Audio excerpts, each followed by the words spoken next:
जीवन में मिलने वाले संकेत, रिश्ते, दर्द और देर, सब एक ही ईश्वरीय योजना क्यों है? हरे कृष्णा, प्रणाम। आज हम एक ऐसी बात पर मन को ले चलते हैं जो शायद हर इंसान जानना चाहता है। भगवान संकेत कैसे देते हैं? जीवन में कौन सा रिश्ता क्यों आता है? मन थकता क्यों है?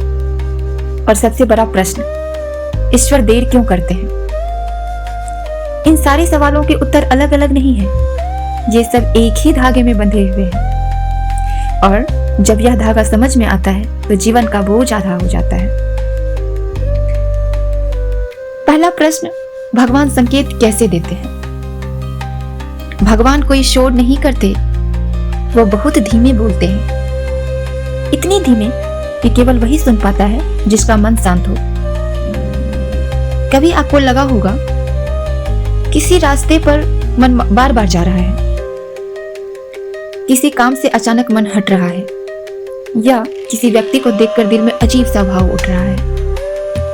ये सब संयोग नहीं होते, ये छोटे छोटे हल्के से स्पर्श भगवान के संकेत हैं। कभी किसी दर्द से अचानक निकाल दिए जाते हैं, कभी किसी रास्ते पर रोक दिए जाते हैं। ये सब उनकी रक्षा है। क्यों हर व्यक्ति हमसे जुड़ता है? ईश्वरीय योजना। हम जिन लोगों से मिलते हैं वो यूं ही नहीं आते। जीवन में आने वाला हर एक व्यक्ति भूमिका लेकर आता है। कुछ लोग हमारे घाव गहराते हैं ताकि हम मजबूत बन सके। कुछ लोग हमारी मदद करते हैं ताकि हम कृतज्ञ बने। कुछ हमें छोड़कर चले जाते हैं ताकि हम सीख सके कि दिल टूटा हो तब भी आगे बढ़ा जा सकता है। और कुछ बस हमारे जीवन में रोशनी बनकर आते हैं क्योंकि भगवान चाहते हैं कि हमें पता चले हम अकेले नहीं हैं। मन इतना थकता क्यों है? मन काम से नहीं थकता, मन बिना वजह के विचारों से थकता है। हम दिन भर शरीर से कम दिल और दिमाग से ज्यादा काम करते हैं। कभी देखें, जिस दिन आप बहुत काम करते हैं लेकिन मन शांत होता है, आपको थकावट नहीं होती। लेकिन जिस दिन चिंता, फिक्र और उलझनें ज्यादा होती है, उस दिन शरीर टूट जाता है। इसलिए मन की रक्षा करना भी अपने शरीर की रक्षा जितना ही जरूरी है। जीवन में डिले क्यों होता? जीवन में देरी क्यों होता है? ईश्वर का मौन उत्तर। कभी हम बहुत कोशिश करते हैं, बहुत मेहनत करते हैं, बहुत दुआएं करते हैं, फिर भी चीजें देर से मिलती हैं। हम सोचते हैं क्या मेरी दुआ कम थी? नहीं, ईश्वर कहते हैं अभी समय नहीं आया है। डिले हमेशा एक सुरक्षा होती है।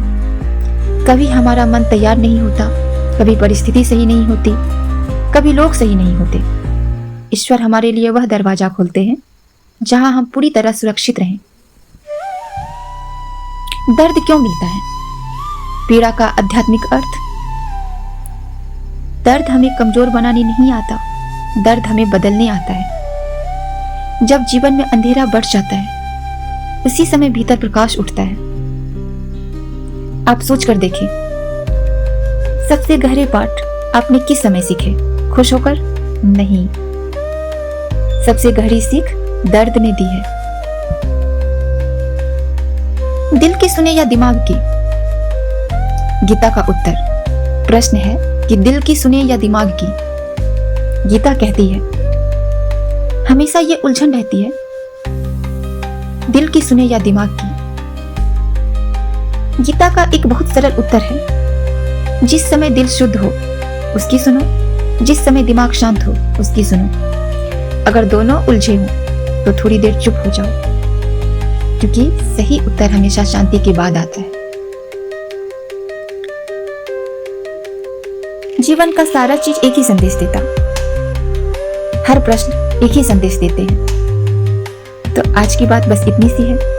भगवान संकेत देते हैं, रिश्ते हमें सिखाते हैं, मन चेतावनी देता है, दर्द हमें जगाता है और दिले हमें सुरक्षित रखता है।